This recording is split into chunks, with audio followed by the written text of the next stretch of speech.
5, 4, 3, 2, 1. Hi, Tribe. I'm Versavia, and you're listening to Community Conversations, the place on Objectively Type where we get to chat with you, our community, a little bit better, get to know you guys. Today, I have Thomas Alot. Good evening, sir. Good evening. The resident class clown. And Ashley and Travis. I held it together as long as I could. I'm sorry. Hi. Do you disagree with that assessment, Thomas? I do. Oh, I'm a very serious person. Yes, very serious person. Okay, so today I wanted to chat with you guys. So I reached out to you because you guys have been in the community for a while and you've thought about the system deeply, I guess. I see you guys bringing up cogent arguments for various different perspectives. So I just kind of wanted to chat about that. That class. Should I not have mentioned that? You just said the word cogent and it mildly amused me. I'm sorry. Okay. Anyway, on that note, if you guys, for people who might not know, just tell us a little bit about yourself, give us a little bit of sensory, and also why for each of you individually, why OPS and not other systems, or maybe you are involved in other systems as well. So I have Thomas in my top left corner, so we're going to start with you. So, my name is Thomas Alot. I'm an INTP, a very serious and dark person. No, I'm kidding. I'm an ENFJ jumper, FE, SE, and all the letters. And I'm interested in OP because it is more and new, and it gives me a mathematical system that I can use to nerd out to learn more about people in a strategic, logical way that's not based on opinion as much. Cool. What about you guys, Ashley, Travis, whichever one of you wants to go first? Yeah. So I have been in OP since like the very first day that they started their class, and I got types soon after that, so it was about a year and a half ago. And I like OP because it works. Like a lot of the pieces work, and when you understand it and stuff, it makes a lot of sense, and it does actually describe a lot of the patterns and stuff that you see. And then personally, like we've used it daily for the past year and a half in order to like understand ourselves better and like basically pretty much hack ourselves. Like it's pretty much been a year and a half of non-stop hacking in order to get more stuff done and stop falling into the same like loops and stuff. Yeah. Same here.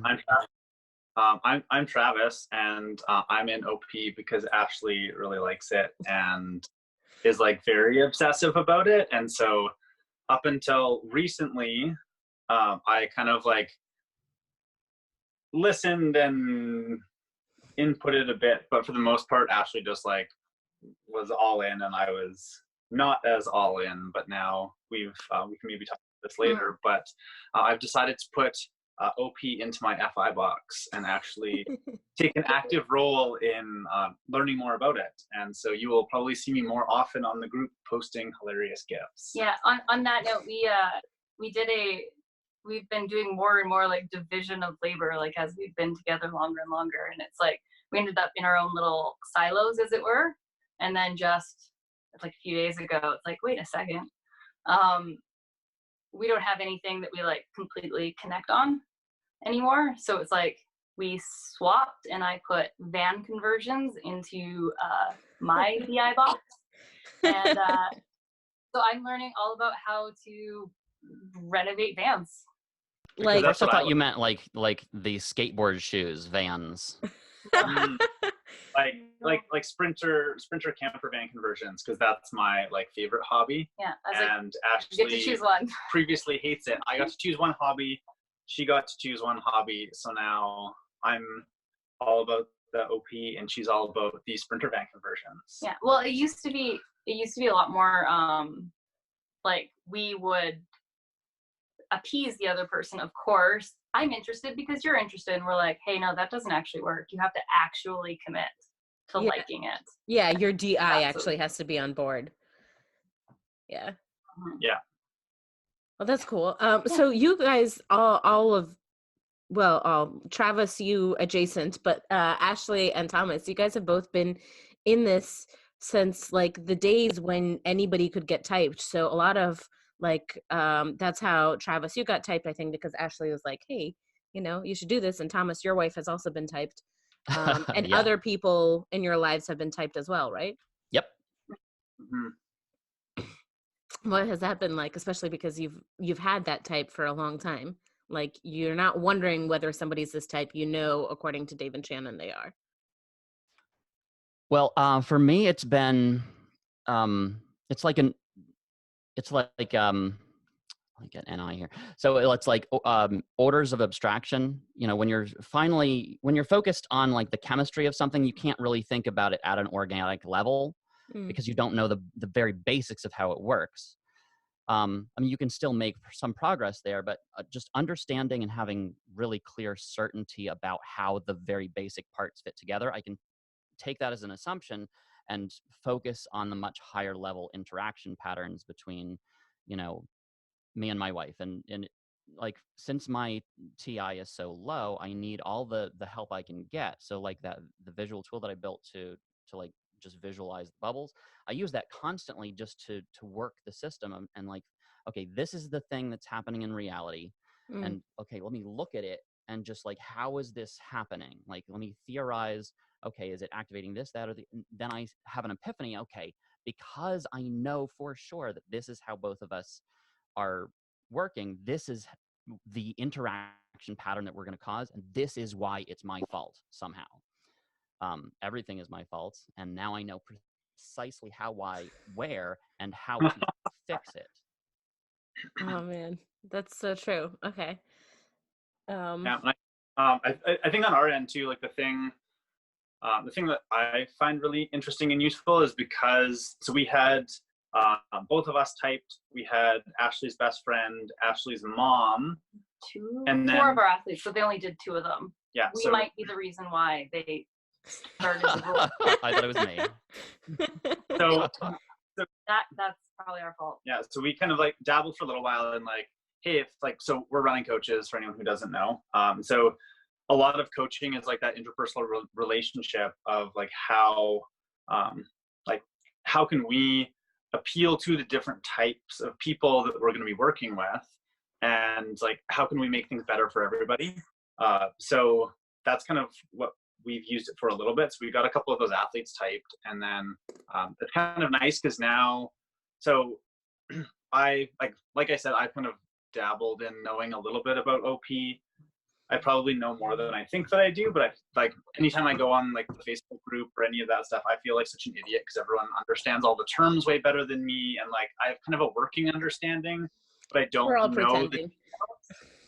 And so the thing that I find really useful is like when Ashley and I are talking stuff over, she can jump back to those people that I know really well and say, oh, this is like when my mom does that thing, or oh, this is like when like so-and-so does this or does that. And so it kind of like, through knowing like that these multiple people that like I know very personally, it really helps me knowing what type they are, what pieces there are, and then Ashley can explain stuff to me way better just by using those people as examples. Yeah, absolutely. That makes sense. So it sounds like, and this is definitely an experience I've had as well, is like in having that sensory, it deepens our understanding, it deepens our NI. Yeah, and like, what was I gonna say? Like understanding the types, like again, so I've changed how I don't believe I'm the type that I was typed by Dave and Shannon as. But they got everyone else as the only coin that I've seen that they got wrong on anybody else that we had typed was Travis potentially being like FM instead of double feminine.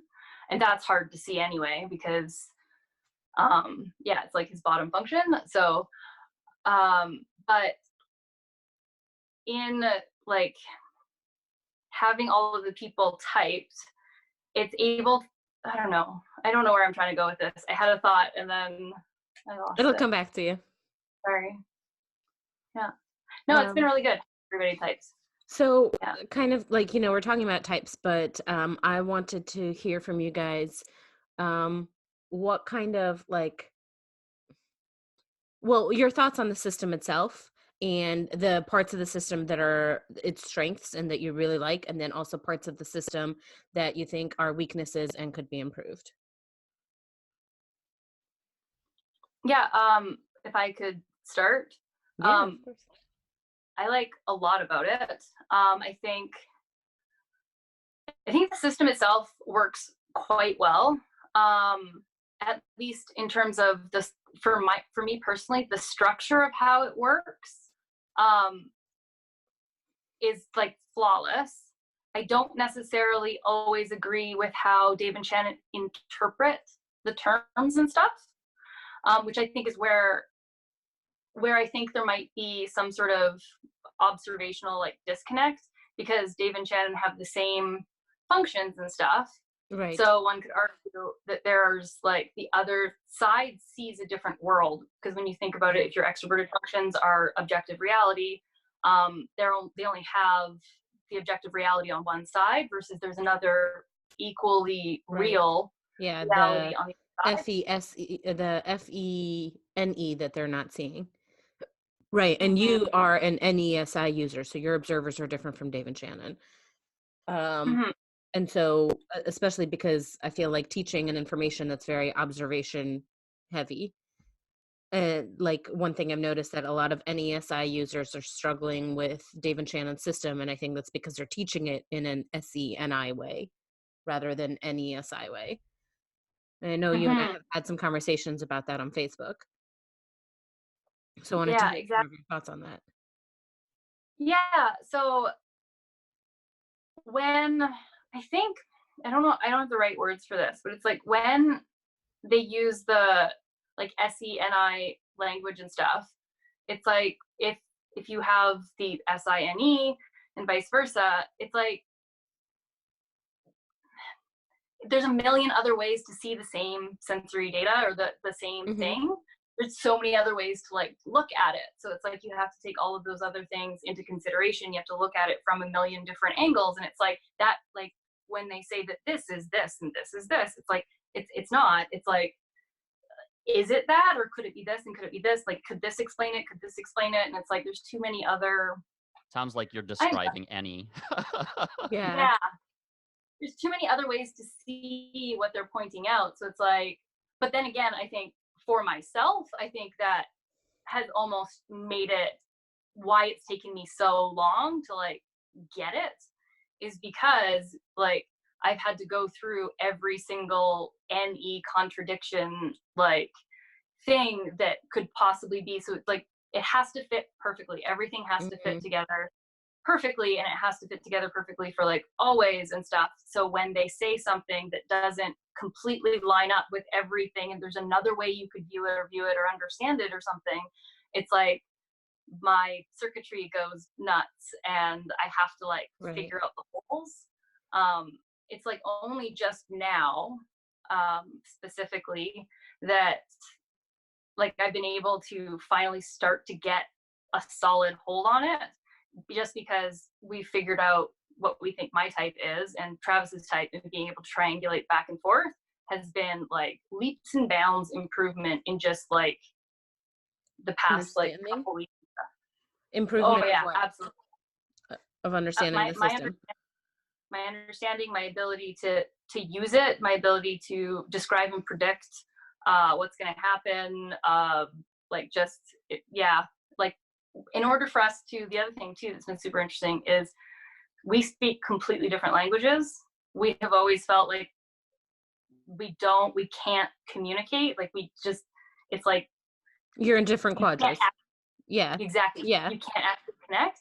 And it's like as soon as we finally like nailed down like what my type is, now we can like triangulate back and forth and legitimately understand each other. I can take a situation where I'm like freaking out or having a hard time, and I can be like, Travis, it's like when you do this. And he's like, oh. And then I get really uncomfortable. I'm like, oh, I get it. Yeah, I had that recently with regards to TI, where like and actually I think Dave and Shannon dropped a video on that right about that today, where like FI, if you disagree with my values, it feels like a personal attack. Whereas with TE, it's like, oh, idea is great. Whereas I think TI users, if you disagree with someone's idea, it feels like a personal attack. And kind of like reframing that for a function I don't have through one that I do have, I feel like I can understand how to approach TI saviors much better now than I did before. Yeah, and I've been really doubling down on using the math, and where I feel confident in my understanding of one thing, using the math to calculate a way to see from the perspective of somebody with that thing. Like, my life is surrounded by FI people, and I grew up surrounded by masculine T people, and triangulating on like where I see my double observers and how it feels for me and how I react to things has helped me see why people do things the way they do, because that thing is very personal to them. You're Right. you're hitting the third rail of certainty for them. So, for example, a thing that I learned recently, if somebody is upset, my FE is like, let me help you. Let me meddle with your Right. emotions and get involved where I have no business being, to solve your unhappiness, so that the tribe is all hunky-dory, and that will solve it for everybody else. It's not about them, it's about everybody else. But since FI is so connected to significance, if you squash that, you're basically telling that person, you're not significant, your feelings don't matter, let me fix them. So I may fix that one feeling, but 10 more are going to pop up, because it's the human need of significance around feelings that is the thing that needs to be met. The specific feeling doesn't matter as much. So by fixing that feeling, I'm causing more drama to bubble up from the surface. So instead, giving people the space to figure out their own feelings in their own way, and then deal with it in their own way, and leave them the heck alone. Right. But also protect the tribe from them when they're having negative feelings. Oh man, Thomas, that's such a good so point. And like interesting.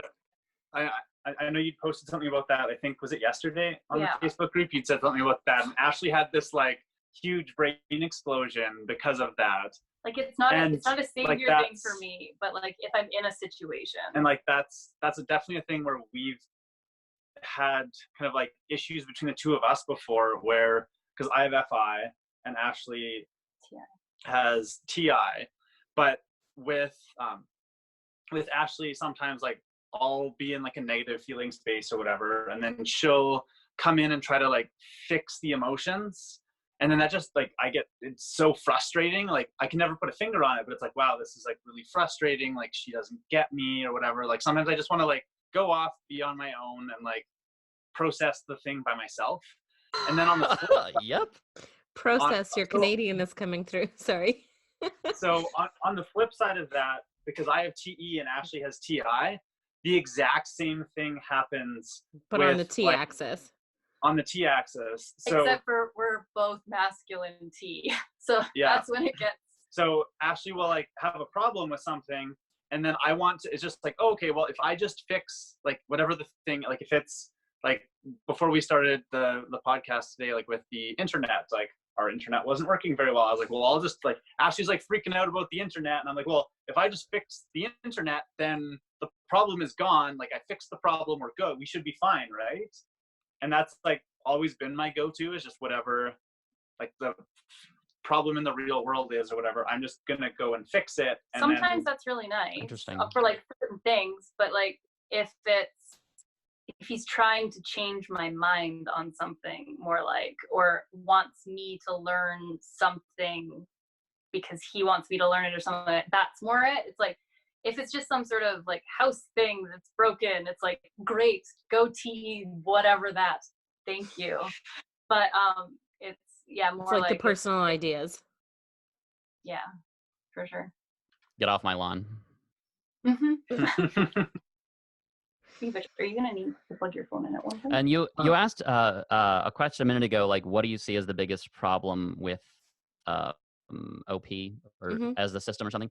And I think I had something quick about that. Like, I think the biggest problem with it is also its greatest is the thing that I love about it the most, which is how early it is. We're basically at a year Right. -10 on this. Of Right. like, We're like, they're not even at a beta release. They're still at the alpha release, like right. where they're getting gigs. They basically chose to open this up as a way to make money in order to keep working on it. So their class is not a class so much as it is, here's some content, you figured out yourselves, give us money so we can keep actually doing it.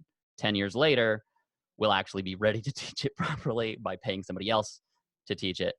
So like, I love that we get access to it sooner, but I hate that there's so much uncertainty and confusion and stuff in the kind of ecosystem that it's causing a lot of unnecessary drama. But on the flip side, would you rather wait? Like me?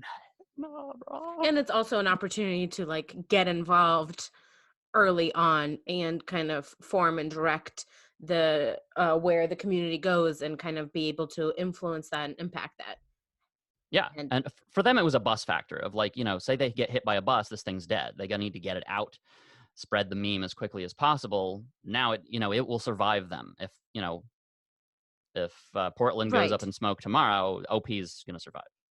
That's very true. That's a really good point. Yeah. And I think that's what, like, some people talk about how they refer to Dave and Shannon as gurus, but I think Dave and Shannon are actively trying to not be gurus because they want this thing to endure and to continue beyond their lifetime. And I feel like that's the antithesis of a guru. Yeah, I think the guru sort of stereotype for them might be like, I find one of the things that I've noticed, like in the Facebook group and stuff, especially, is like so many people who have the opposite functions think that they're hiding something, or that they're like, they're not, they're my video, I said the wrong thing. Like, you'd think I was an INFJ if I'd said it right. Let me do it again. Yeah, it's like it's like they're hiding something or something like that, because it's like they could be more clear. How come they're not more clear about it if blah blah blah blah? And it's like, well, because they can't. Just like if I like, they can't be any more clear on that realm. So it's like, it's up to like the other half to either figure it out for themselves, or for them to potentially like collaborate with like people of differing functions, or even ones that bridge the gap a little bit more. And that's like one of the things, again, like that Thomas is doing really well, is like trying to make those clarifications and stuff, because he has the FETI, so like he has that other half of the axis. But like, again, like the people that are doing those parts, I think is helpful. And if Dave and Shannon wanted to, like, eventually going forward, sort of settle that confusion, perhaps finding somebody who's doing a really good job on the other side, bringing them on board, and teaching some of the classes and their understandings would probably go a long way. Yeah, they are definitely going, they are actively working on, I think Dave's goal for this year is to actually hire somebody to be an active operator working with them this year. They've had that goal for a while, but yeah, they're constantly moving towards that because they know that that's a bottleneck. Yeah. But as far as like taking somebody from the community, I doubt it. Like me, I have zero chance. What do you mean, and why? Of just like, this is Dave's system. Right. And Dave and Shan, like, so if there's anybody that has an opinion, they're probably not going to be in the club of people who will do it exactly Dave's way. Which is one of the things that Travis and I have talked about in terms of the huge bottleneck on where they're going and where they want to go, is if, because of the very strong, like, my and I thing, people who are challenging their either, like, which is fair, people challenging their opinions, that's fair, because like for the most part, there's uneducated challenges. But if there was, that was very politic of you. well, it's true, right? And like, and from their perspective as well, it's like, how could you, for the most part, how could you know if someone's just giving you a like flippant critique versus they've really like gone and done the work to understand it and they're giving you a good critique and stuff? It's like, and I don't think it's really going to matter. Like from my, again, this is my assumption from what I've seen. It's like, I don't think it's really going to matter if the critique is valid, so long as if it doesn't fit the weight, what they want to see, because they're so solid in like what they've been seeing. So in that way, it would be, what was I getting at?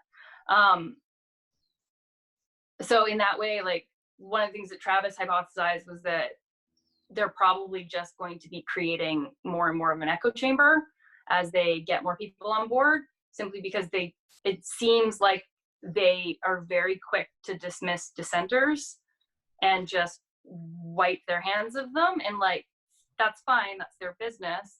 But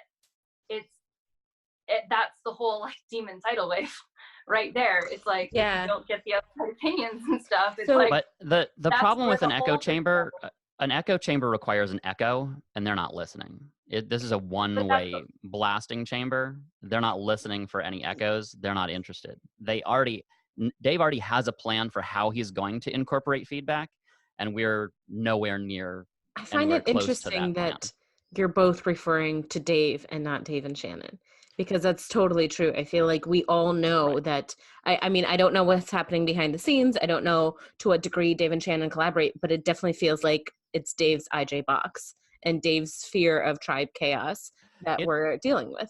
It is absolute collaboration, though. Like, have you seen Dave's old stuff? It was worthless until Shan came along to be the counterweight, to bring in the sensory, to hold them, and to bring the masculine intuition. Because Dave's all over the place. He's solid on the sensory, but then has to regenerate the patterns from the sensory every time. But Shan's solid on the concepts and regenerates the patterns every time. So together it works well to keep it in balance. So they're absolutely a collaboration. But where Shan is actively working hard is to avoid being the ENTJ controlling everything. She's actively, she's working on her blast, but she's working on execution of his plan, or I guess their plan. Because without her, his plan was not going anywhere ever. I mean, I agree with you. I think there's clearly a collaboration going on. But I do think that it's, I see that disconnect with the community is coming from somewhere. And I feel it coming from Dave, I guess, a little more than I feel it coming from Shannon. Well, Shan's play first, so she wants desperately to interact with the tribe, but she's stopping herself from being play first. I would disagree on like in that interpretation. Like, I feel like neither of them want, like, yes, interacting with the tribe, great. My feeling is that neither of them want the tribe to influence where they're going. And they have their NI vision. Yeah, and they don't want to update that NI vision no, that's not true. They are only updating that NI vision when they choose to seek out information. They're not letting, like, I think this is, one of you guys said this earlier, there's not that two-way flow. It's only, okay, right now I'm going to open the floodgates. You can come in. Okay, closed, right? It's not constant iteration, or at least it doesn't seem that way.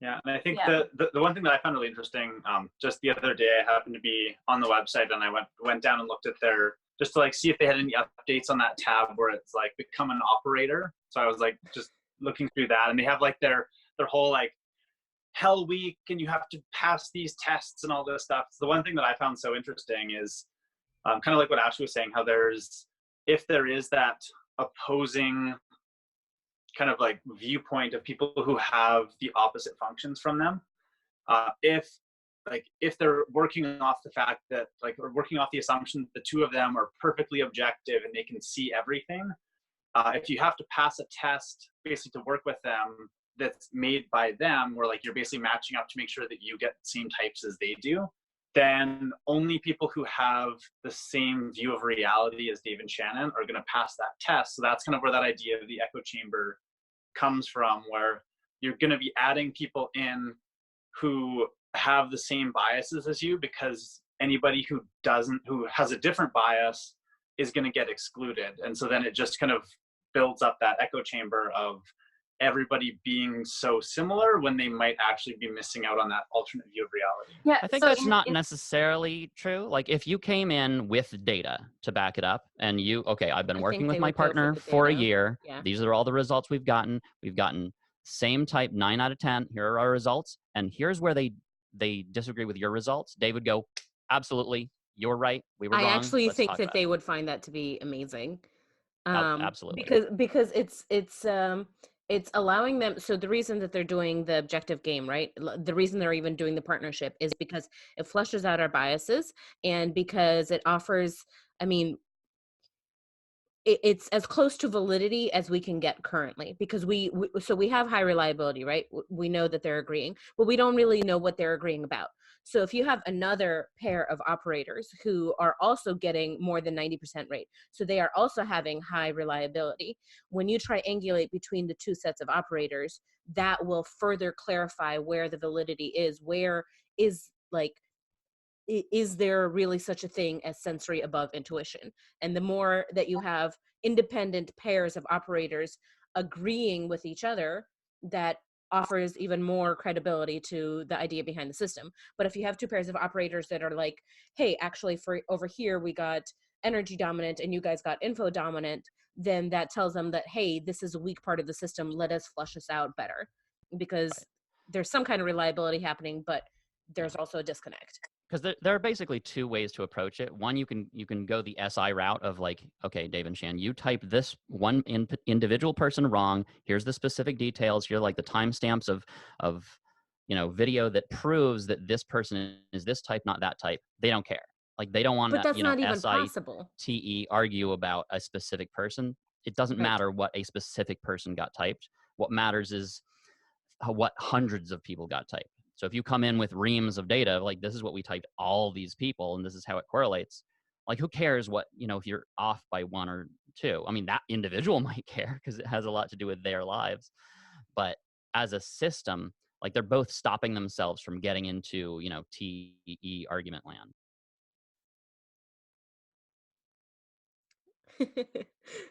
Sorry, I noticed this always happening after very strong blast. There's silence as people are processing what was just blasted. I agree. I think that was an excellent point. Mm-hmm. Yeah, absolutely. Mic drop. Thomas is done. I gotta have a good, TE point someday, right? Yes. Someday your day has arrived.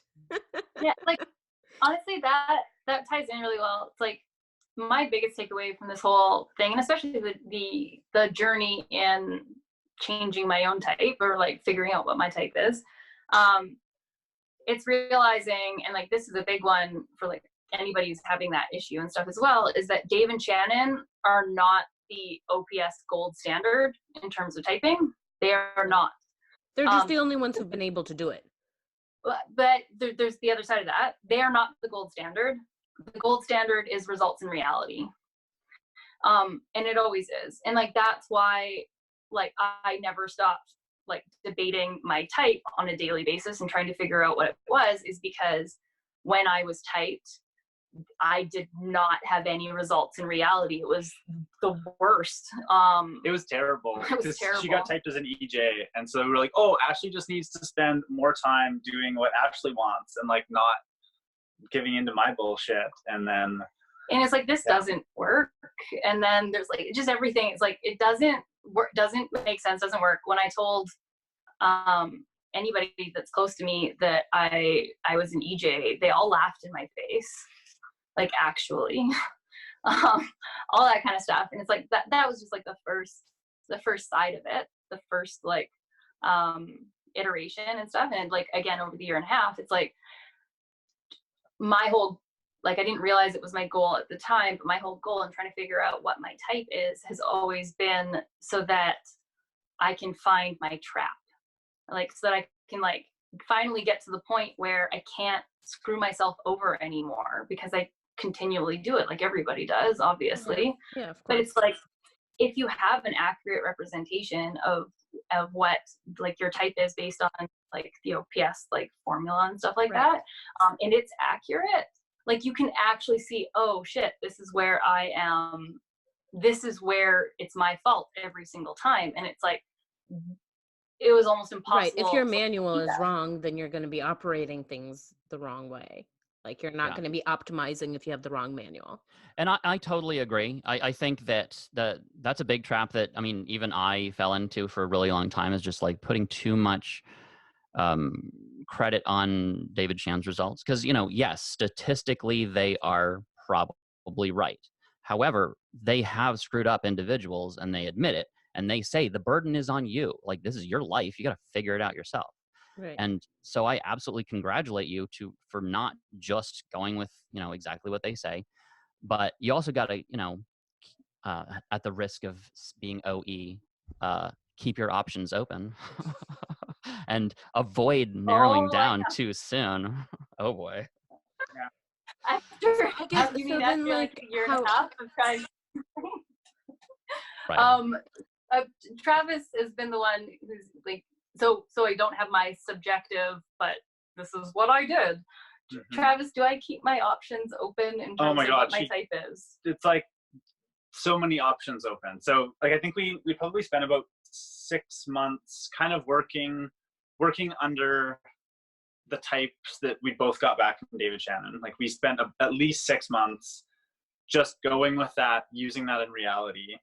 And our relationship went from like here and was like, nah, nah, nah, nah, nah, nah, nah, nah, nah. And like we had all of these like weird problems and like just miscommunications, like everything deteriorated and got worse, even though like basically the way that it kind of came up with was because what Ashley was typed as an EJ with, I'm trying to think of some of them. Savior See, this is where I'm bad. So yeah, EJ with Savior SI, and what was the other part? do you want the full type? I remember it. Double okay. masculine, TESI, blast, play, consume, sleep. Yeah. Oh, right. Yeah. And I remember like a year ago us talking about you, whether or not you're Savior Blast, because I remember that was something that didn't feel right. Mm-hmm. She's not the greatest of blast. But anyways, so working under that assumption, it was kind of like, we were like, oh, like Ashley needs to like work on developing her FI more. And like, oh, Ashley's so good at SI and like a few other things. And then basically all the things she's really good at were supposed to be demons. And so it was like, hey, if Ashley's worked this hard on self-development, like, look at how good she is at her demons. Ashley's done developing. Wow, Travis, like, he sucks. He really needs to like work hard to catch up. That's basically why, like, I've been continually investigating it, because based on their typing of me, I was done. Like, yeah, that so, was. Is there such a thing as done though? But I think that. Like, actually, by understanding the type and stuff, and like what I should be working on, and like how I'm doing and stuff, and like actually observing me in the day-to-day and everything, it's like, for somebody like Dale Dye and stuff, I'm done. Like, his life struggles and stuff are not my life struggles. So it's like trying to find, I've conquered it. It's like, cool, well, where's my growth opportunity here? I'm like, I think something's wrong, and like I can't help but change it. So it's not like I'm actively, like you were saying, Thomas, it's not like I'm actively keeping my options open. Like, I want to like have it solid. I'm pretty sure it's solid now, but it's like, if new information arises, and like we call it my tool, so like our types and stuff, and like my understanding, it's like if something comes up and my tool doesn't work, I reinvestigate it every single time. And like, I mean, every single time for the past year and a half. So every single time there's a flaw in my tool, I reinvestigate it. And like in the beginning, it used to throw me for huge loops, because it's like there would be huge differences and huge swings, and it would be like complete misunderstandings. And like that is completely not the way this should play out based on my understanding of how everything works. And I like go back into the hole again, like constantly. And now it's like just minor, like it's like settled out into minor tweaks, but it was like this in the beginning. It's not like I'm closed to new information about it. It's just that like I've been running the program for so long that like I would be surprised if there was a huge revelation, but like it's happened so many times before that like it's very likely that it will, and like this isn't the final thing. But like at this point, like the changes are minor and like it's settled out quite a lot. Yeah, and there was like in the beginning there was lots of stuff where like because Ashley was like, oh, okay, here's the way that I am in my brain, here's what that type is. So then she would put together like, oh, I learned this new piece of information, and then she would tell it to me like, hey, there's like, here's this thing that I learned, here's how it works. And I would always like, it wouldn't quite line up because she was trying to take her understanding of the inner workings of her brain and then apply that to whatever type it was. And now that she's really settled close on what her type is, all of those, like when it's like taking those two pieces and lining them up together is like spot on. And she'll like tell me something about like, oh, here's why you're doing that thing that you're doing. And then it like makes me so uncomfortable inside. And that's how we know that it's close. Yeah. And I absolutely love that you're working the system and making the actual results work with the math and tracking it so that later on, if you do get some new information or reconsidering older information that changes the math, you can then take all the same math you've done, run it through the system again, and get good results. For example, like the type that they typed you and the type that you settled on most recently, it's like there's a lot of correlations, like masculine thinking, so demon feeling. It's like, okay, so either way, like that's a good thing to work on, is like how can you work on that, arguing people less, I guess. I don't know. And then double observers, NESI, that's good stuff. So yeah, on the like arguing thing, I like. Did you want to argue about that? Oh, I'm kidding. Yeah, right. Well, because this is in my box, right? Like this is something that I've worked really hard on and like, or spend a lot of time on at least. And I think I know really well, or at least my understandings are pretty solid in terms of my functionality with it. So like I will argue. It's funny because like I won't argue other people's like ideas. I'll like argue if somebody tells me that I'm wrong, that's when I argue. But like in terms of me and an everyday day-to-day like life and being out in the world, the arguing is like, other than like Travis is in my bubble, so like we can argue, but like other than that it's like non-existent. Never. Nobody. Yeah. At any time. Well, that's great. I guess she doesn't have to argue with you then. It actually sucks. I hate it. Like I actually hate it because it's like I feel like a powerful, like strong person, and then I like leave the house and like I feel so like weak around people and like just like crumbly, and it's like I can't even. And like I mean, that's what my feminine FI feels like. That like I think you left the group before we did the masculine TE ladies roundtable. We talked about that, and that like swing between how masculine TE feels as a like force to be reckoned with, while inside there's this little girl who's just terrified of the littlest, like of just like breaking so easily. At least that's not your experience. Mine's the other way. It's like I am fucking forced to be reckoned with. But then I like go to like I have to go to the hardware store because Travis needs something, and then I have to like ask somebody for something, and then they're like, oh, we don't have that, and then it's like I don't know how to like okay, well like, and then then Ashley comes home, she's like, they didn't have the screw that you were looking for. I'm like, well, you could have just got like a slightly longer one or a slightly shorter one or a different kind of screw. She's like, oh, I didn't know. Like, and I just, or if I'm in some sort of confrontational like situation, I just like don't do anything. And then it's like, damn it, like all the time. But yeah, that's. So what, like, okay, so within the confines of the system, so say you get typed, right? Dave and Shanna come back and they're like, hey, this is your manual. Okay, now go fix yourself, or whatever it is, right?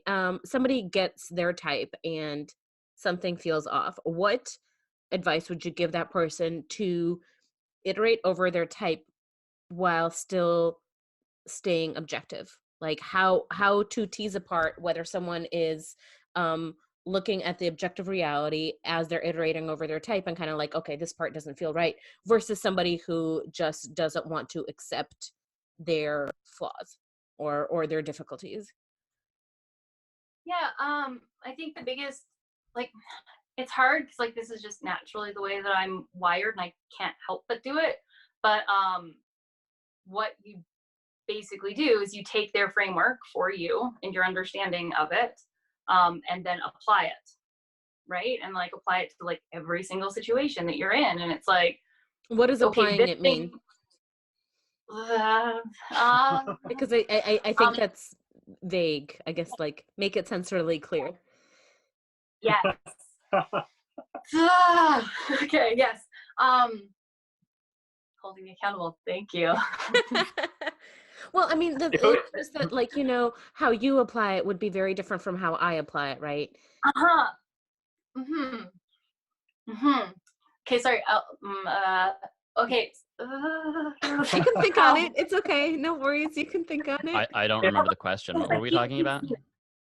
I was asking how, so when somebody gets their type and some part of the type doesn't feel right, how would you go about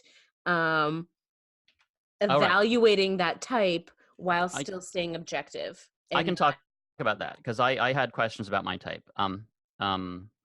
I was typed play, blast, consume, sleep, and I thought maybe I was play, consume, blast, sleep. So, you know, step number one, check the data. You know, SE. So, are there any other people that are typed that? No. So, okay. So, eventually somebody showed up, and I revisited it, and I got to know her. Step one was looking at the spectrum. When you talk about check the data, you're talking about the spectrum. Like, how do I data? compare? Like, show me other examples of somebody that was typed that thing, and you know those two things, and let me compare the differences between them. What's different between these two people? And there were some people that were typed exactly the type that they gave me, and exactly the type that I thought I might be. And then I really kind of absorbed the differences between them, not in a sensory way, but in vibe way. Like, what is the general vibe difference? Like Rebecca Pebble on YouTube is the type that I thought I might be, consume over blast. But what's different about that, if you work the math, is that she's activating TI second and doubling up on SE first. So she's SE, SE, NI, with play, consume, blast, sleep. Whereas Madeline Reinhardt, which is the type that I actually got, is play, blast, consume, sleep, which is doubling up on FE, FE, TI, TI. So, and then SE, NI, SE, NI, going back and forth. And the difference is that Rebecca Pebble has a vibe of just being much more chill. Like, she has videos where she's being goofy, she's being relaxed, she's not so sensitive about her own identity.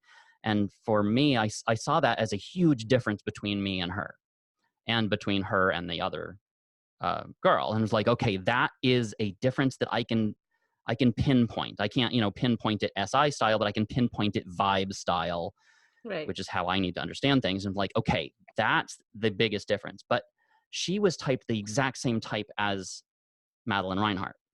So I gathered enough data of like, I'm going to precisely figure out what the difference is here.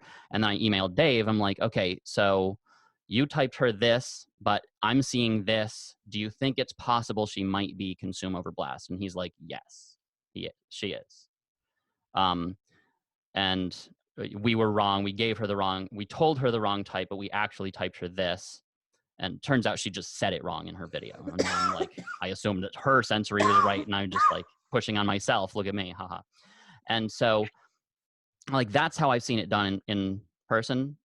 Also with other people that have gotten their type different, just looking up like of different perspectives on an individual, just saying, okay, look at me, all the examples of people that were typed this, all the examples that were of people that were typed that, and which group do they fit in? Like, they obviously fit in over here because they look exactly the same as all these people. Well, maybe if you have a red beard, you're an ENFP, but probably, I mean, it's not, where's that on the checklist, right? But just like getting the general vibe of their overall deal. And just like, at the end of the day, it's about you. I mean, I got TI, masculine TI. Like, at the end of the day, I make a decision, makes sense to me, and I don't really care what anybody else thinks about it because it's for me and my understanding of the universe. And like, I'm not trying to convince anybody. I'm not putting it in any official list. I'm not going to put it on my videos of like official. And but it gave me certainty and clarity and understanding. But I'm still not 100% sure. I still revisit these things. I'm still thinking Jonah might be an INTJ. Maybe, I mean, probably not, but maybe. Who am I to? You know what I mean? Yeah. It's interesting. I really liked your description of it because it's just like flipped in how I do it, just because I think of the NESI versus SENI, which is super cool. Because you look at like the individual people and you like match them and try to see the differences and stuff there. And I find that far more difficult. So I basically look for it sounds cliche now saying this out loud, but it's like literally looking for the connections everywhere. Where it's like somebody comments. She said NE, yes. I know. I'm like, I can't say that because. But it's true though. I mean, come on, that's what you're doing. Like, it's true though. That's like exactly it, because it's just being aware of like all of that. So it's like it's not necessarily individuals that I'll see and like compare. It's more like, this is what DI looks like, and then this is what this looks like, and this is what this looks like, and then like triangulating all the patterns that way. And then also in like the individual circumstances, it's more like in the individual SI. Actually, this is probably the way to understand it, is in the individual SI moments. So either in the past, right physically now, or like the NE projecting into the future. It's in those moments that I find all of the NE connections, and then that's when I'm like analyzing and deciding whether or not it fits. So much sense. So that's exactly how it ends up happening. It's like I revisit it in every single SI moment, whether it's on the Facebook, whether it's in here, whether it's anywhere. It's like it explodes into all of the different connections. And the reason why I feel like I've got it now is because the like fireworks of NE in terms of surrounding that type are almost non-existent. Like there's no inconsistencies, so there's no more like fireworks from it. And something I've been thinking about a lot recently is kind of like, I notice a certain kind of like calm or peace when I notice my deciders or my observers triangulate. Like there's it's like with my deciders, obviously as a double decider, it's a lot easier and happens more frequently. So I think my brain doesn't wake up as much. But with my observers, because they're at the poles, when I notice, like I'm constantly gathering in the sensory, right? And trying to find the NI conclusion. And when I finally find an NI thread that also explains all of the sensory that I've gathered, and those two are finally triangulate, it's like my brain can like stop and pause, and there's like calmness and peace there. And that's when I know I found it. Like I know that's the one, right? I literally get chills. Like when I get an epiphany, something clicks, I get the chills first, like a spidey sense. Then I realize what it actually was. Yeah, exactly. There's a calmness there that's like, oh, I can relax because I found it, kind of thing. And that's when it's very interesting. Like I'll be going through like the Facebook group and just like commenting on things, and like as I'm writing a comment, I'm like, I just realized something after I explained it.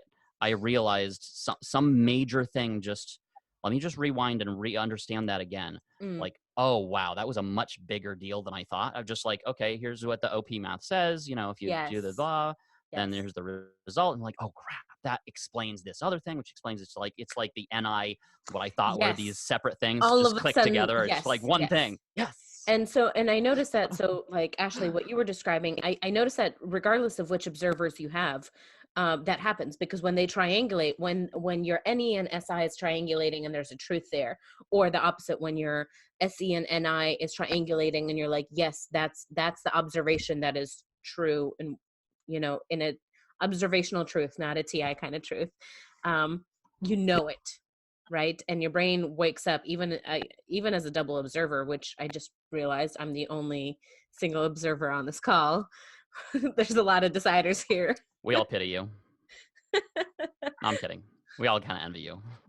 I think it's both, right? And vice versa. Penvy?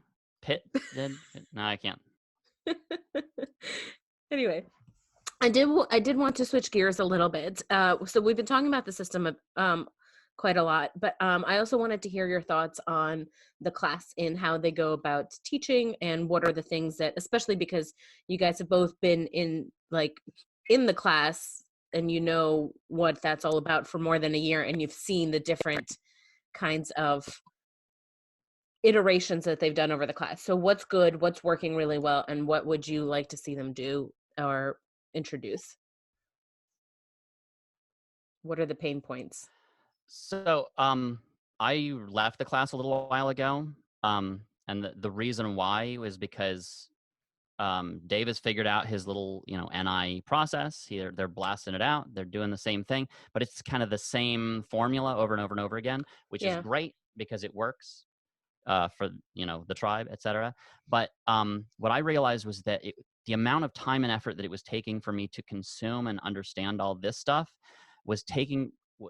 I can't use my time twice. Is a new realization to me. I know. Well, so I've carved out that time from my schedule, and I use it to do stuff like this, and to do my own podcast, and to do my own personal research. I'm doing a lot of OP related research that I'm not really talking about yet. And from that time, so why?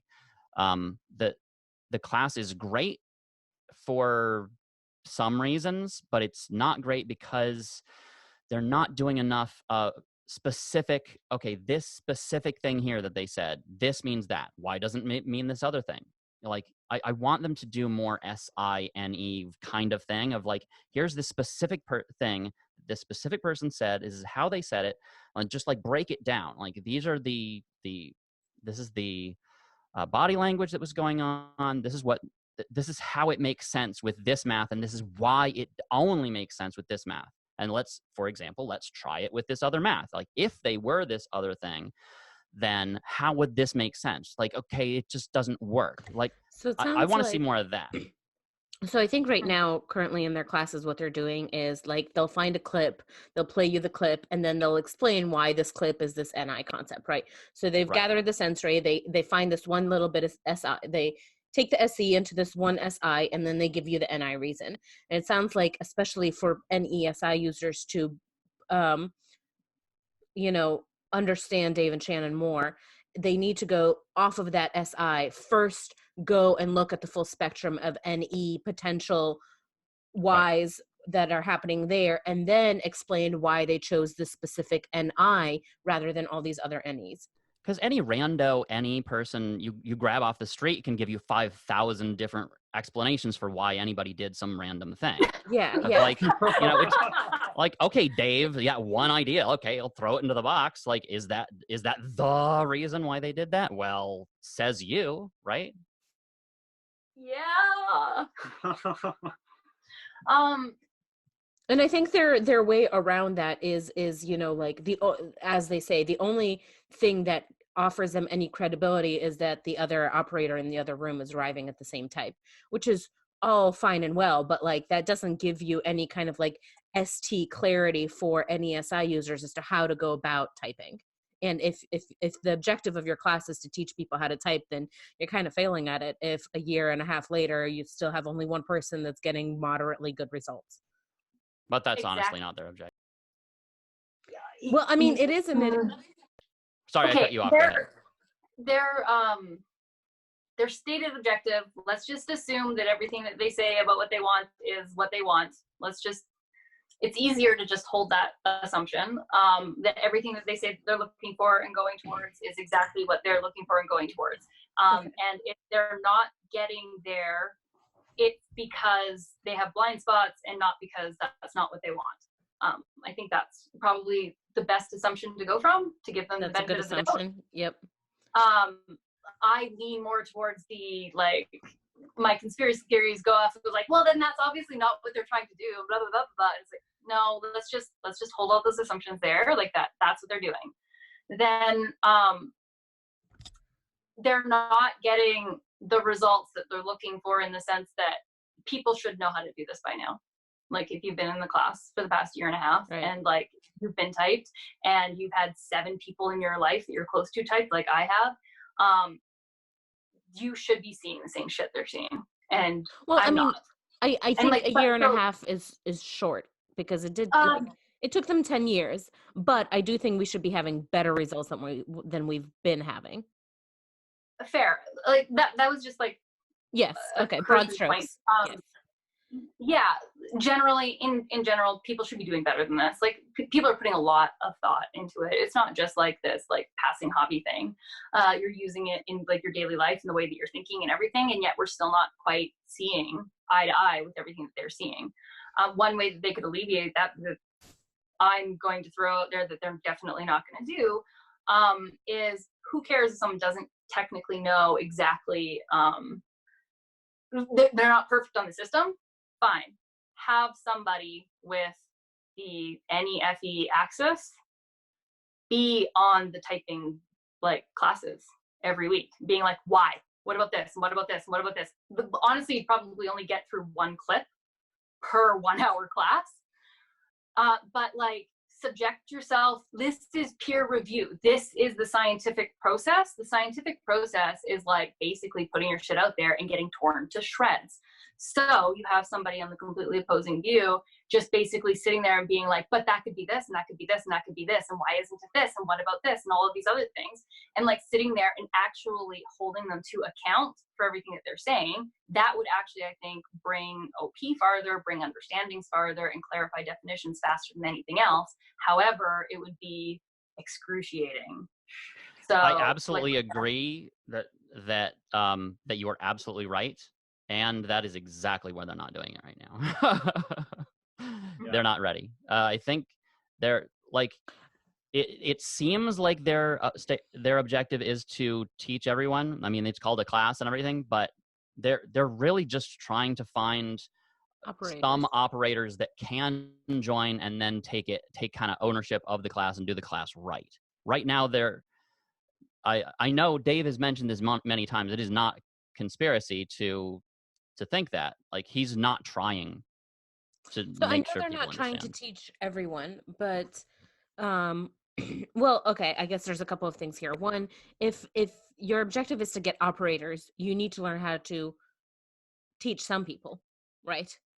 Or you need to find people that want to teach themselves. But have lots of people that want to teach themselves, but they're not willing to, like, actually have discourse with the students in such a way that, like, it furthers understanding. It's like, you either agree or you don't get your emails answered, and it's like, that's the only thing that there is. So it's like, they can't, if they're not willing to have an actual discord with the students. It's not like elementary school. It can't be elementary school where you're like, this is what you're supposed to do. Like, if you've ever been in university, there's, like, dialogue. Nobody knows anything. That's the whole point of science. The whole point of science is to realize you're an idiot, you don't know anything, and then put your ideas out there and subject it to criticism. And when you get torn to shreds and you're found out that you're wrong, you drag yourself back together and you figure out what the problems were. And that's what it is. And that's what they don't want to do. And, like, people aren't going to learn because it's not. Yeah. I think I agree and disagree. I think you're absolutely right about the, that is the purpose of science, right? It's to put your ideas out there and to let people go to town on those ideas so that the idea becomes better. right? That's how the scientific method works. But the difference here is that in the scientific method, you have peer reviews, right? So you know that your peers there's a certain credibility, because if you are reviewing somebody's work, then you know what it means to have your work reviewed, right? That kind of process. You've been through the process. Whereas for them, they don't have any kind of existing, to my knowledge, filtration system for whose opinions they should take in and whose opinions don't matter, right? Because you need to have some kind of like, because you can't just take everyone's opinions, because there's a lot of people out there who just, without even really understanding things deeply or trying to understand things deeply, are throwing things out, right? And Which just is like, totally, that's totally fair, and that you're absolutely correct. Like, how do they know? One of the so things, they need to, yeah. But they need to find a dissenting opinion that is educated in their system, as well as Yes. They need to things, figure out what is that criteria for them for whose opinion they will take in and who they won't. Yeah, because you're right. Just because somebody doesn't agree with them doesn't mean that they should discount it, right? Because their system won't get better if they're not hearing those dissenting opinions. But I think there are a few groups that are slowly chipping away on, a few pairs that are chipping away at getting good results as a team over time. And it's just, it took them a really long time to get started, and it's taken a long time to get results. I know I was typing with a partner for a little while, but it just kind of fizzled out because life, I got job, kids, etc. And I had to realize that's just not a thing that I can do at this point. So I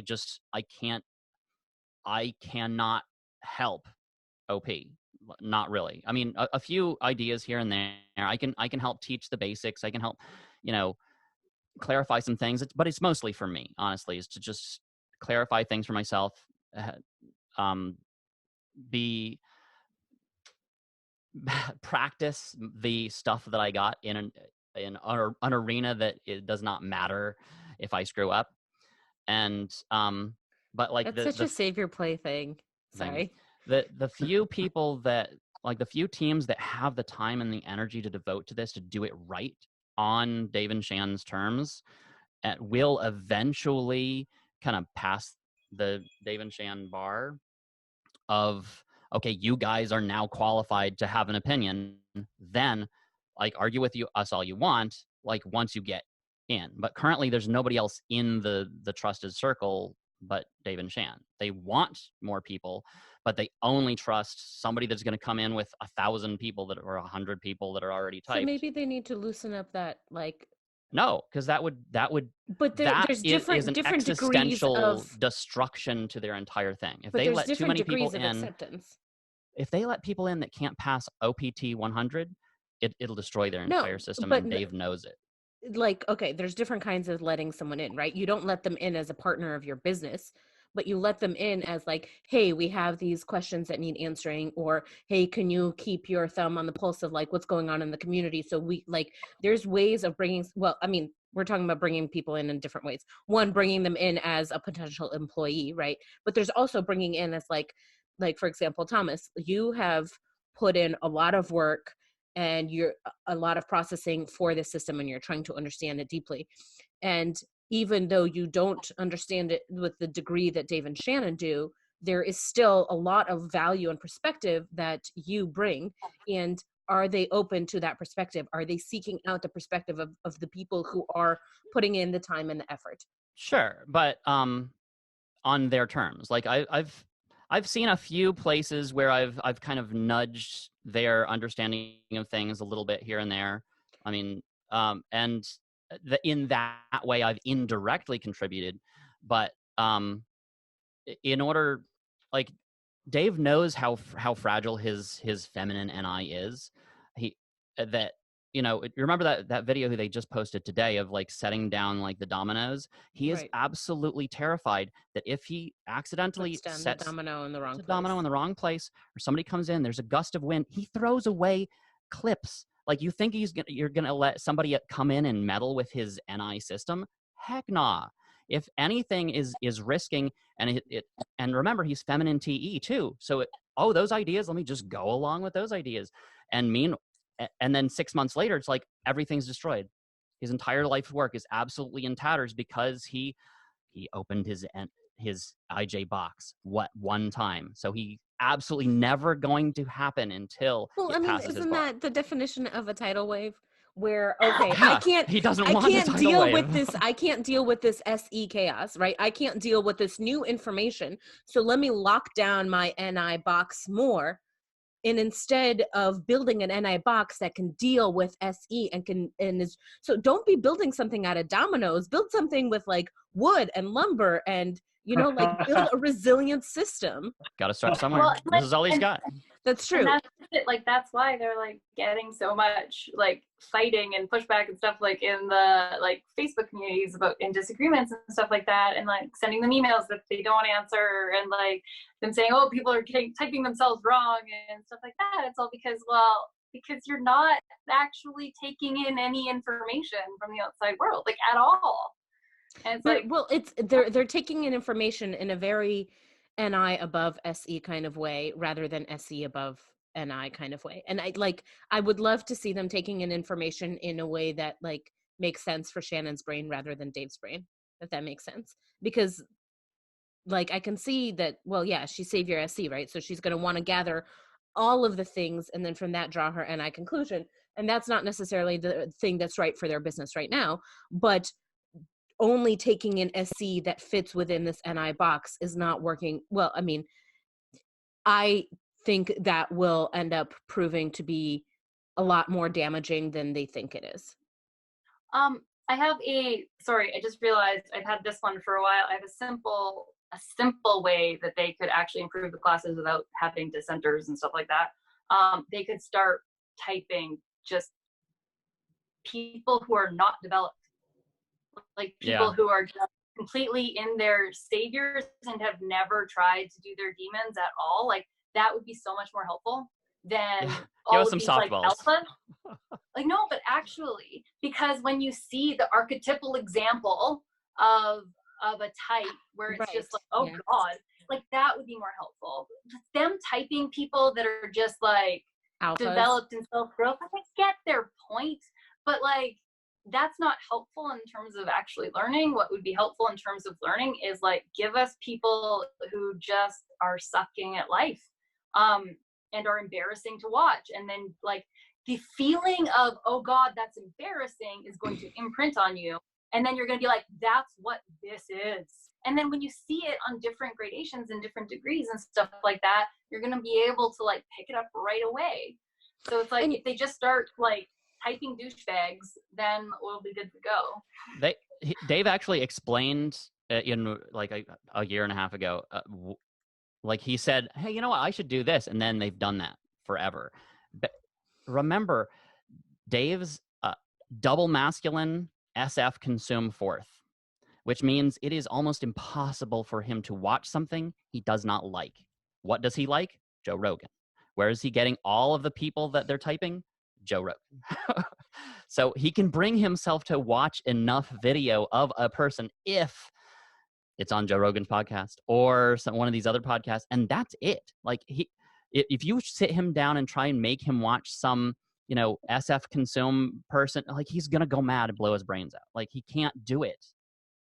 Well, I mean, I understand what you're saying, and I get it from like just a compassionate perspective of like, yes, that sucks. The flip side of that is if you're taking responsibility for your demon, and then you're not doing it yourself, or you're using that as an excuse. I'm not saying that they are using it. I don't think he knows he's doing it. But and that's well, I mean, I'm gonna see them this weekend, so I'm really excited about that. But I plan to talk to them. I absolutely will.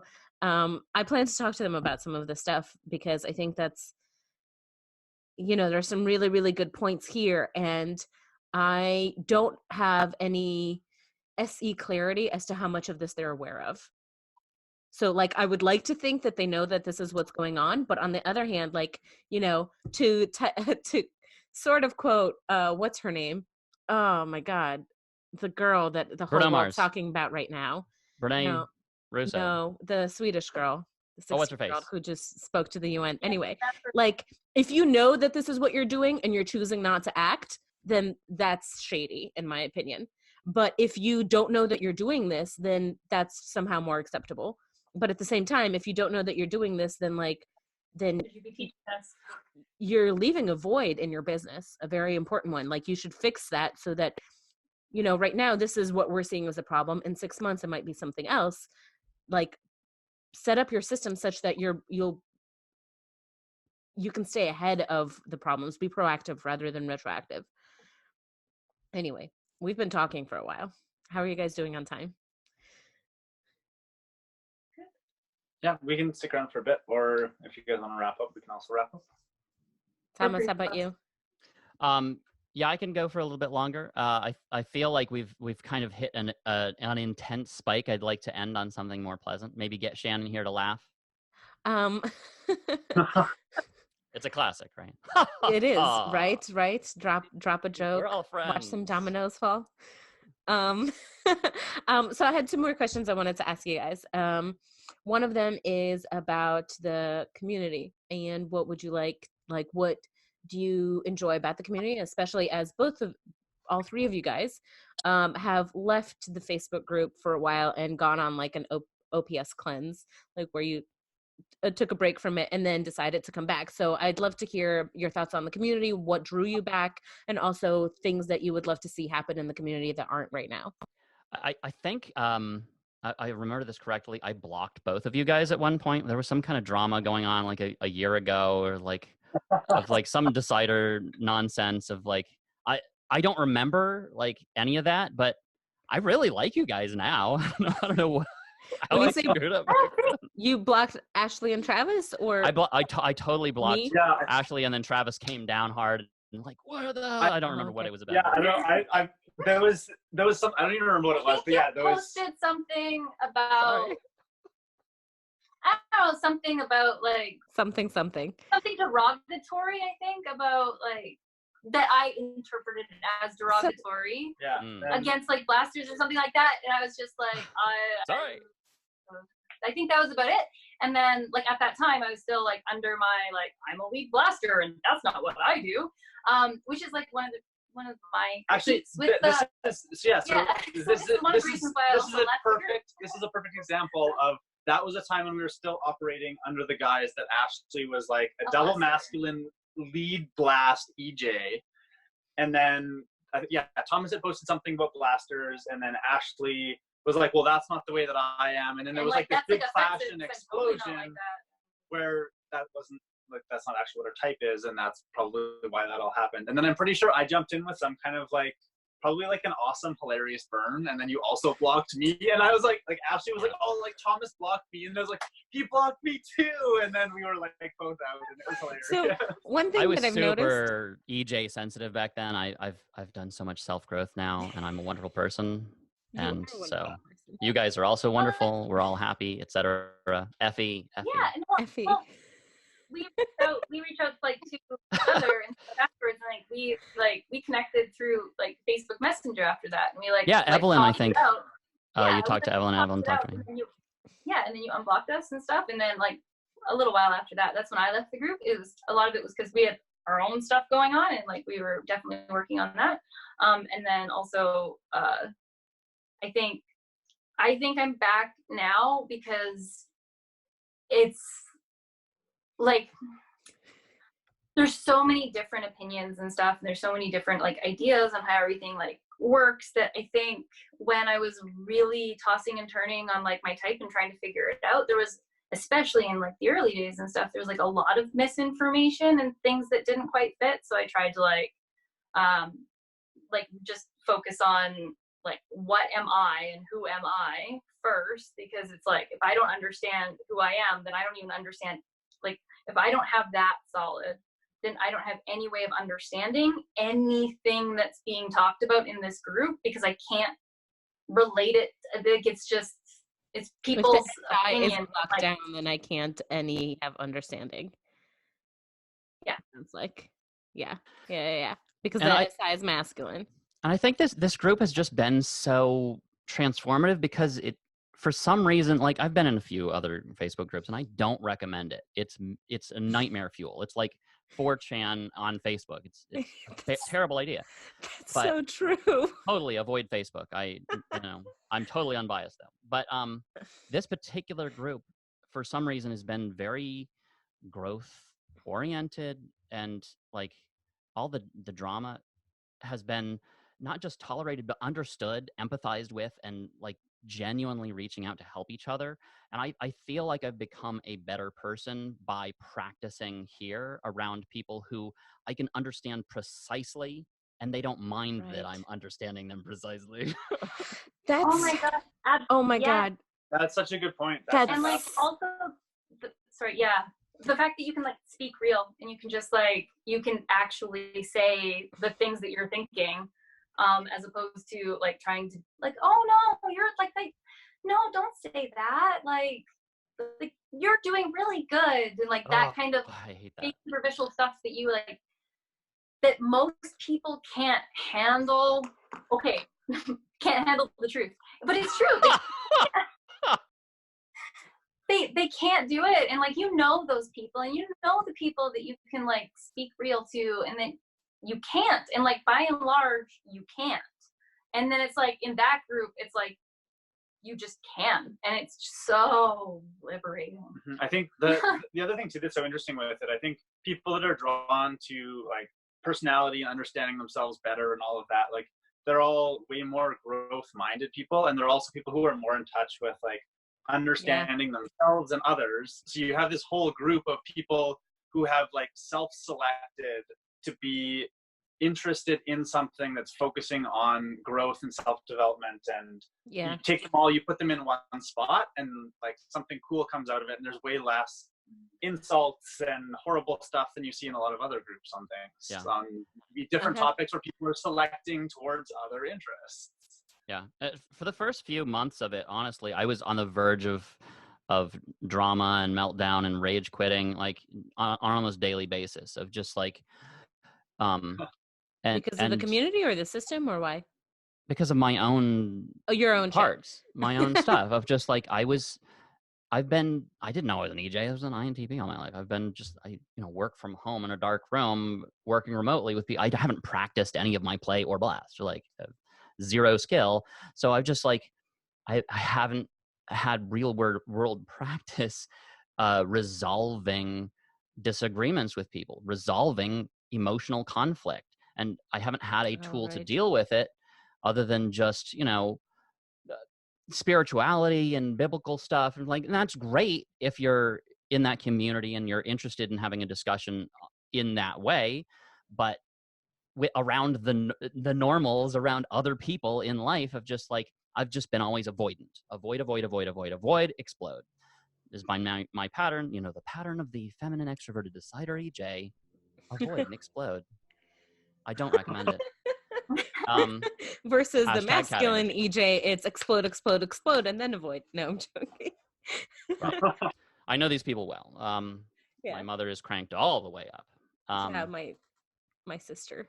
Yeah, and so just knowing who I am, knowing where I fit, knowing how obnoxious I am, and there is something I can do about it.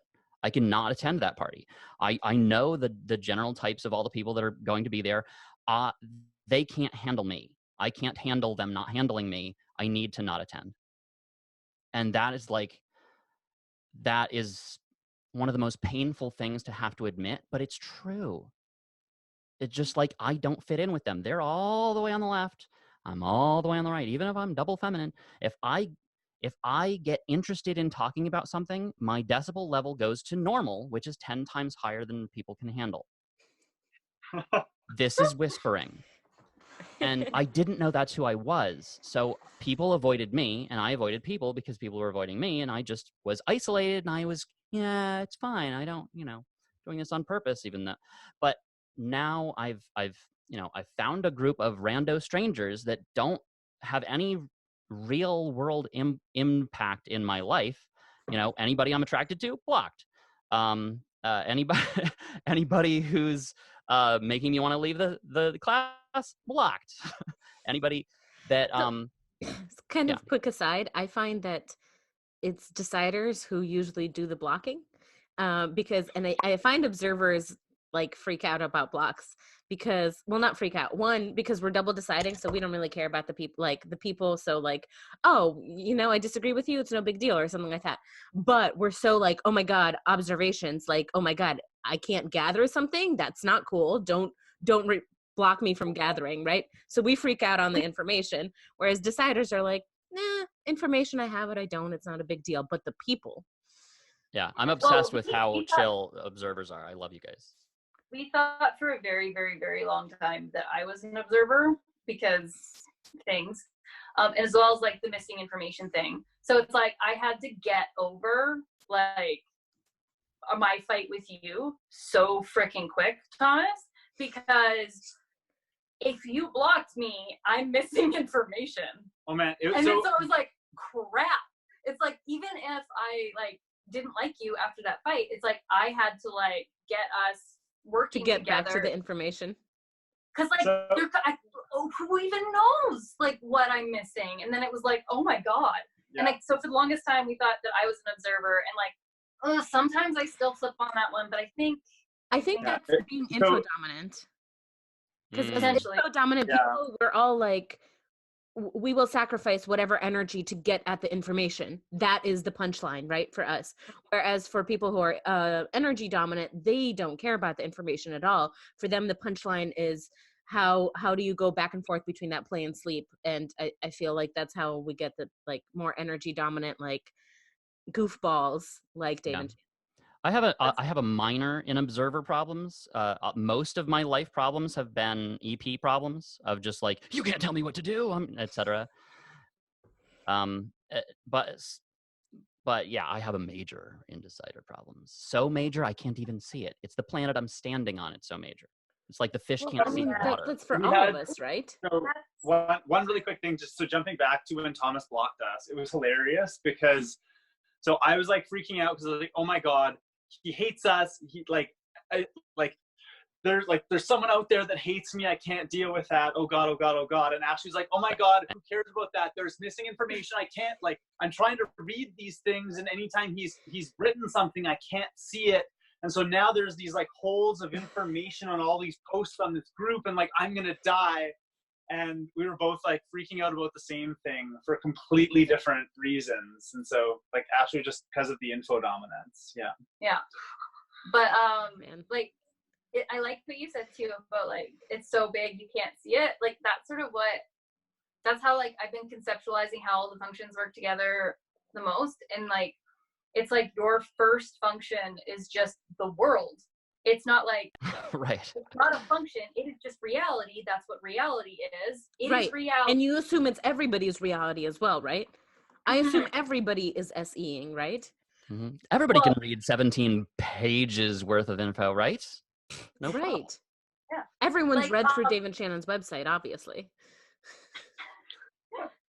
Yeah. So it's like, I think that like for me, my understanding, and so far it's worked really well, but there's probably holes, is the first function is reality. It is just the way the world is, and that's why that's the hardest thing to see, which is why it's like a gut punch to realize, holy crap, this might not be real.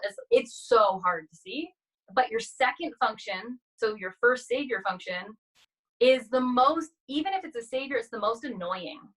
And this is why, because it's the one that topples the apple cart continually. It's the one you have to do. You have to. Like if I'm coding. You said your second savior, right? Your second savior, like even the though one you're double deciding or double observing with. Yeah. So like for me, like what I believe I am is like TINE. So it's like so the thing that's so annoying is like I understand everything. It's working. I understand it. And then NE comes along and is like, didn't see this. And it's like, oh crap. And it like throws me back into like the TI whole thing of like, oh God, like I have to figure out how this all like works and stuff. And like however the functions work to make that happen, whatever. But my thinking is that the first function is just your reality, what you think the world is, and your second function just continually like buggers that up. And then your first daemon function is kind of like sometimes the like way that you hijack it so that it's like, how do they say this? Anyway, I wrote that out somewhere and I don't remember, but it's like a thing. No, I think you're onto something there. I get what you're saying. I find that Yeah. whatever function, whatever axis you're doubling on, whether you're a double decider or a double observer, you're going to be, because those are much more balanced, you're going to be triangulating them a lot more often, right? And so you're going to be aware of that. Like I am constantly aware of the self-tribe game that I'm playing, right? I'm constantly aware of it, but I'm completely oblivious of the fact that I am not organizing my shit, right? That I'm not narrowing things down.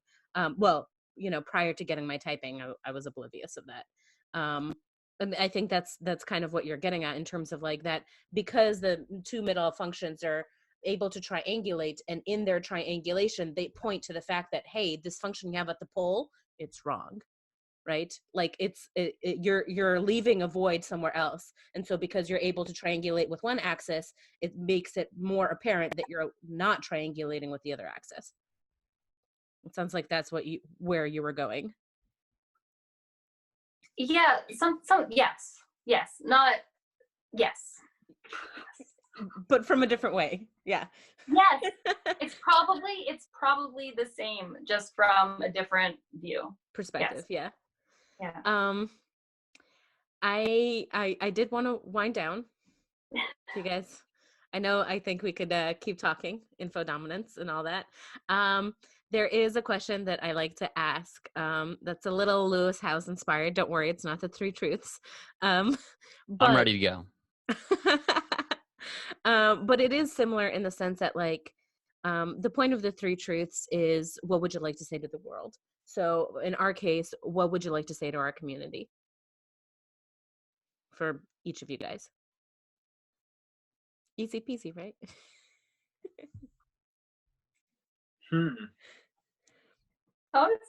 Thomas can go Yeah. first. I nominate him. I think, by the way, Thomas, I loved what you said, that they don't mind that I understand them precisely in the context of our community and getting a type, because you're absolutely right. Other people do mind that, and they really feel uncomfortable when you understand them like that. mm-hmm. It's deeply disturbing. Like if people it's understood uncomfortable. me deeper than I do, then they have power over me, and Yeah. I don't have certainty or significant whatever. No, the general thing that I want to say is that keep digging, keep going. You're not there yet. It's a long journey. You can find the truth. If you're truly seeking the truth, you will find it. But you can't take an easy out. You can't tolerate the carbon monoxide instead of the oxygen. It feels the same, but it's not. Keep searching until you find what's true. I like it, especially in the context of what you said in the very beginning, which is that, like, hey, like, this is such early stages of the system, right? That we have to keep going and we have to keep looking, because Dave and Shannon don't, like, this is still a very early phase. Ashley, Travis, any thoughts? Anything you want to say to the community? I just really like it. It's awesome. I really like being able to like have those conversations. It might just be my own subjective perspective, but I also really appreciate the fact that, like, for the most part, it seems that, you know, people are like, when people feel like they're mistyped and stuff, there's, you know, the obvious pushback and stuff, but like, I've been pretty open and clear about the fact that, like, I was typed this and I think I'm this, and for the most part, people still, or at least I think they do, still, you know, listen and will like engage with my like theories and understandings of how everything works, and it's fun, and that's good. I like everybody. It's awesome. Cool. Like, honestly, I'm very ashamed of myself for how I behaved earlier on in the class, of just being a kind of a smug elitist bully of like, oh, you don't agree with Dave and Shan, then you're terrible, and let me make fun of you to your face, lol. I didn't even realize that I was doing that, but it's just like, save your functions all day. Tribe value, lol, your tribe value is low. Haha. But now I've realized how very, very wrong I am or was. And now I'm right again. I believe in I will always be right, because as soon as find out that I'm wrong, I change. And then I'm right again. Yes, that's exactly how that works. Genius. No, but like for sure. that's exactly the great thing about the group, Thomas, is it's like in no other world, in no other universe would you be in that Facebook group and be a different person a year later, because by and large people don't achieve that kind of growth in that amount of time. So like just the very fact that like this is the group that we're in, and that's why it's so awesome. It's like the fact that like you can give somebody the benefit of the doubt in that way, where it's like, yeah, Thomas, like I don't think I've ever been blocked by anybody for anything ever. It's like we had like this big like fight out. But you remember this one. Achievement unlocked. That's because it was the only time. Yeah, it's the only time. Like actually, I don't think there's been any other time. I do remember this. But like, and then a full year later, we can be on like awesome, completely good terms. And I think that's a statement to like you for sure, but also like that's the type of people that are in this community and stuff, and that's the type of people that are here. And like by and large, it's like there's the people that like they come, like a lot of times some people come in and they have like opinions and stuff right away, or they have like big reactions to things right away, and then they like kind of go silent for a while, and then they kind of come back and they've like understood things and they've grown. Or it's like you have like your knee-jerk doing something, and then you're like, oh crap, and it's like you're forgiven, because it's like that's what everybody's working on that. And I just think that that's so cool that like you can leave and come back in a year, and like the people that are there are technically the same, but no one's the same. And I think that that's really amazing. There's a fantastic quote that I forget who said it, but like, I hate that man. I need to get to know him better. Just like, yeah. Like recently, I was very tempted to block somebody recently, and then I realized, wait, they have the exact to the letter type of somebody that I blocked a year ago. It's not them, it's me. I was just thinking about that, and the types that drive me insane, the types that just like I have a physical like immediate reaction of like no, and trying to figure out why that is, like trying to understand, like, and it was actually something that Josh said when I interviewed the double feminine NITEs, Blast, Play, Consume, Sleep. I interviewed all of them, had a wonderful chat, and one of the things that Josh said when he was first starting to get to know Austin, and he noticed these little things that Austin does that would trigger him and make him feel uncomfortable and all of that. And instead of pushing away, he asked himself, well, why? Why is that making me uncomfortable? And as he dealt with each one of those triggers, they became irrelevant. They were no longer triggers. And I think that is the most growth mindset way you can approach this, where like somebody does piss you off on Facebook, kind of like, well, why are they pissing me off? Like, what is it about the way that they are approaching things that makes me feel uncomfortable, and why can't I deal with it? Mm-hmm. Yeah. And that's something that people in the community ask themselves, and I love that. Yeah. There's so much going on like in the broader culture, look at me, SF, where just people are running away from the truth. They're running away from discomfort. They're blocking themselves off and hiding their heads in the sand in so many ways, not to name names or communities, but you know who you are because you're not watching this because you blocked it. But yeah. There's this resistance to being uncomfortable, but being uncomfortable is really important if you want any kind of growth.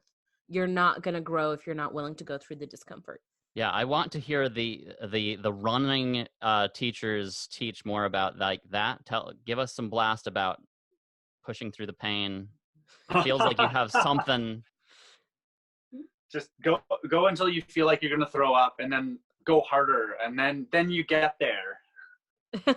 And then you do throw up, and that's when you know. That's when you know you had a good workout. Yeah. Oh Lord. Anyway, on that note, I guess for my thing, I'll gear mine more towards anyone who's newer to things. So I've spent the last year and a half on the OP journey by association with Ashley, because we're married and we spend like 24 hours of the day together because we also work together. Yeah, I don't know how you guys do that. It's a hell of a lot of OP and retooling and trying to figure out, like, because every single freaking time we butt heads, I figure out what the heck that was. Yeah. Like, instantaneously every single time anything happens. And like, so that's been like, the whole OP thing has been amazing for that. So I've kind of like been on the ride, just like I haven't just like up until, I guess I Ashley will occasionally like drag me in and like plop me down and be like, hey, you need to watch this, just this like 5 minutes of this one class. You're gonna fix the thing. Then we like watched a little bit of the class and I'm like, hey, I'm out, and I jump back out again. So I haven't watched most of the classes, but just kind of through like talking with Ashley and using it in reality. Even like I'm horrible at like remembering all the different terms and like DE versus DI, and like Ashley interchangeably uses double observers and single observers and jumping back and forth there, and I get so confused. I'm like, whoa, stop. Like, and so that we'll jump to like, oh, people who freak out about people, or people who freak out about things. And so we like use these like super dumbed down terms, SF and so terms. Yeah, there we go. So if you're newer to things, if you don't know all the terms, and if you don't know, like if you don't understand everything completely, even little pieces here and there make a huge difference, and you can still use it in, like, obviously for me, using it in reality is way more important than understanding the math of the things like Thomas wants to. So as long as I can have a tool that works in reality, it's amazing and I love it. So the little bits that I do know that I have picked up have been really, really helpful. So yeah, kind of like Thomas said, keep plugging away, keep trying to understand, and you'll be able to use it, and you'll get there eventually, and it'll be good. I think that's such a good point. Like that perspective, reminding us that in the beginning, this shit is overwhelming and that there's a lot going on. And that oh my God, it is like learning a whole new language. And I think that's something that we often forget, especially like once you speak the language, you forget how hard it is to first learn the language, right?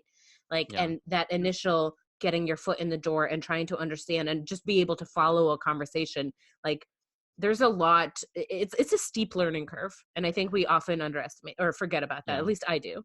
So what I'm doing, since I left the class is like, I really wanted to get into the more advanced stuff because that's where I'm excited, new, yay. Well, but I realized that as I'm trying to understand and explain more advanced things, like I didn't have as clear an understanding of the very basics. So going back to the basics and really mastering the human needs, really what is significance? What is the difference between significance and connection? And how are the connection-obsessed people getting their significance?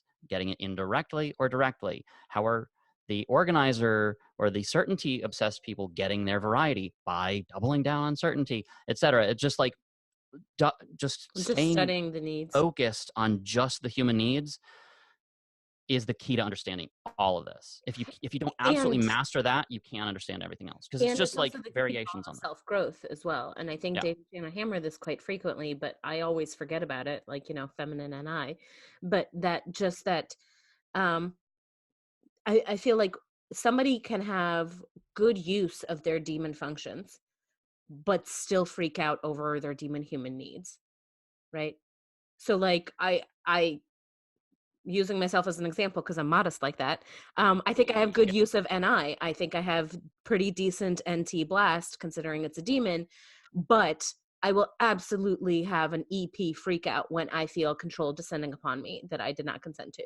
Whereas I can deal with the NI tidal waves much more than the human need tidal waves. And that's why at the end of the day, when you can master all of the human needs and take responsibility for all of the human needs, that is where the real fundamental growth comes out. And I think we get sometimes bogged down in the details of like, oh, is it NI or SI? It doesn't matter. You're freaking out over somebody controlling you. Yeah. One pattern I've seen a lot recently is like, once you see it, you can't unsee it, is people just doing everything that they can to avoid a human need, but like they'll do the animal associated with that human need in order to accomplish their other human needs. Like they're even doing, like Dave himself, I don't want to throw him under the bus, but he does his consume for the sake of certainty and connection and significance. He does not do his consume for the sake of variety. Yes. That's so well put. Yes. Doing like Absolutely. yeah. Yes. And I think that's also, like, because you use Dave as the example, I think that's also the byproduct of that is that what we're seeing with the, like, guys, there's all this stuff happening with the community. Why don't you take some of that in?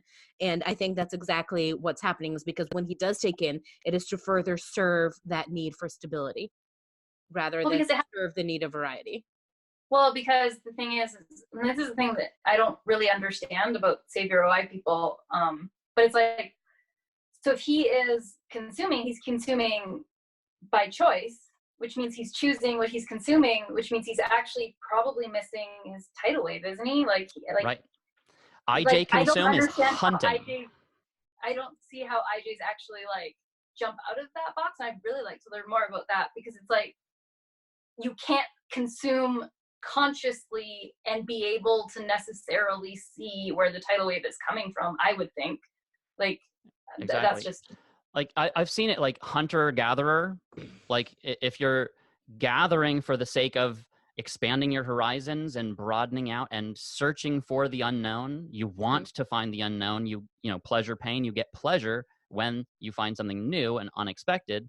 An IJ gets pleasure by finding something expected, and pain when they discover unexpected. So when an IJ typically will explore, they're really hunting. Like, this is what I'm looking for. I'm going to ignore everything until I find it, and then I'm going to give myself a stamp for exploring. Like, nope. Yeah. Yes. Yes. That was really good. That's a really good example. I like that. Because I catch myself doing it constantly. I was like, look at me and my significance. Look how good I am at my TI. Lol. Nope, that's double observing. You haven't done TI in a month. Where's your journal? How's the journal going? Oh, right. One day we might tell you about our combined IP tidal wave we've just gone through, but we'll get there later. Fun times. But yeah. That was all. That was really, really good sentiments that you guys all expressed. That good messages to the community. Were the arguments cogent? Were the arguments cogent? I believe that's a callback. Yeah. Is that? Class clown. Oh, Actually, man. It's all for the sake of blast. Is he the class clown if he's not in the class anymore? Whoa. Yeah. No. Yes. Anybody with SEFE play high is the class clown, whether there's a class or not. Thomas, do you disagree?